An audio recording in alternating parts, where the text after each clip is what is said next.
Okay, wrestling fans, it's a little wrestle talk, and Lars Sullivan and Sonya Deville. Now, on the surface, besides being WWE superstars, these two would not seem to have a lot in common.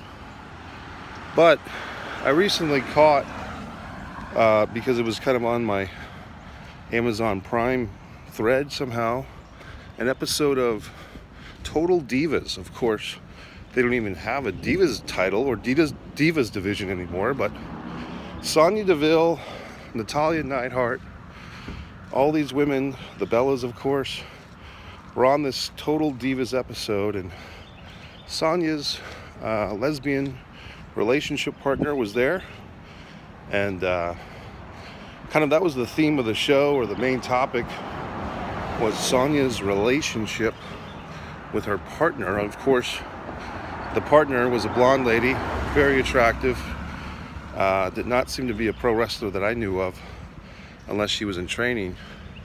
And I guess the theme was just Sonya's comfort in sharing her relationship and being publicly affectionate to her lesbian partner while in the presence of these other WWE women wrestlers.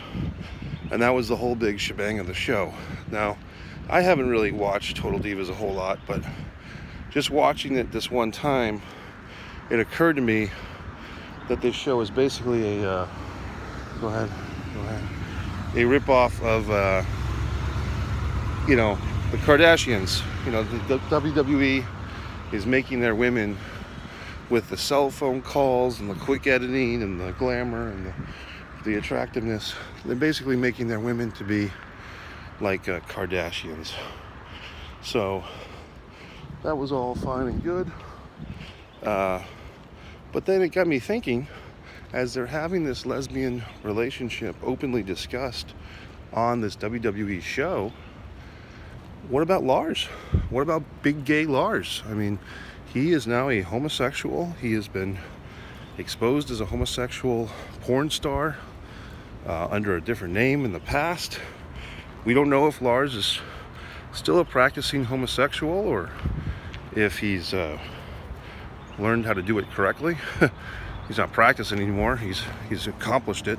Or if he's perhaps bisexual, or if he just did that. Some people are using the term gay for pay, which I find derogatory.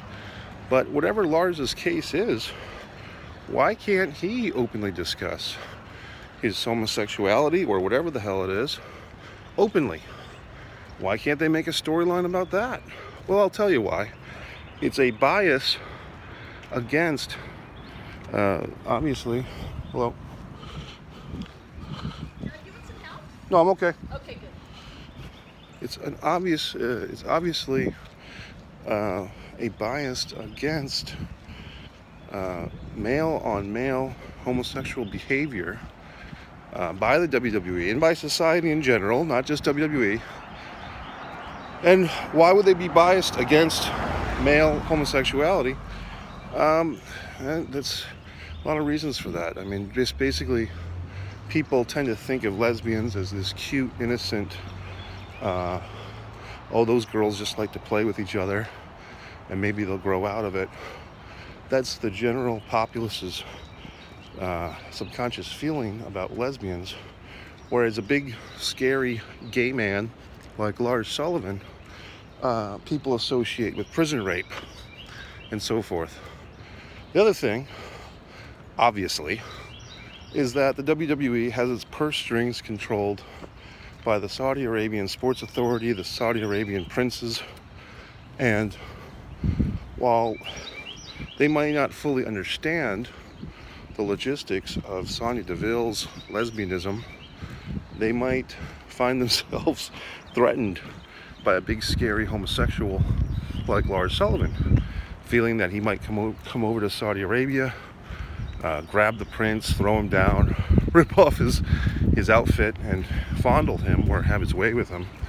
So this bias, this WWE and societal bias against big gay Lars, obviously is not fair. So if you're a WWE supporter and you support homosexual rights, you have a conflict now, because there's obviously a bias towards the lesbian and against the homosexual man. Then you have cases like Xavier Woods. People say, what does Xavier Woods have to do with this? Well, obviously, he had a menage a trois with a former WWE announcer who's no longer with the company, or a guy who wasn't very good, and the beloved Paige, who's become kind of a little pop culture joke in her own right. And so does having that situation of a male female menage a trois, does that constitute Xavier Woods being classified as homosexual? And what you might think, what I might think, oh no, he was just having fun, they were just partying and they were just rocking and rolling. But does the Saudi Arabian government believe that? Does the Saudi Arabian government, with their extreme views, feel that a man can engage in a sexual activity even with with a female there and not be classified as homosexual? I don't know. If you were Xavier Woods, would you feel comfortable wrestling in Saudi Arabia? So all these wonderful questions on this Wrestle Talk. Obviously, I've got the courage and the balls to bring up these issues that other people won't. They don't have the courage, they don't have the intelligence to bring up these hard-hitting issues. But when you're watching WWE, these are the things you have to consider.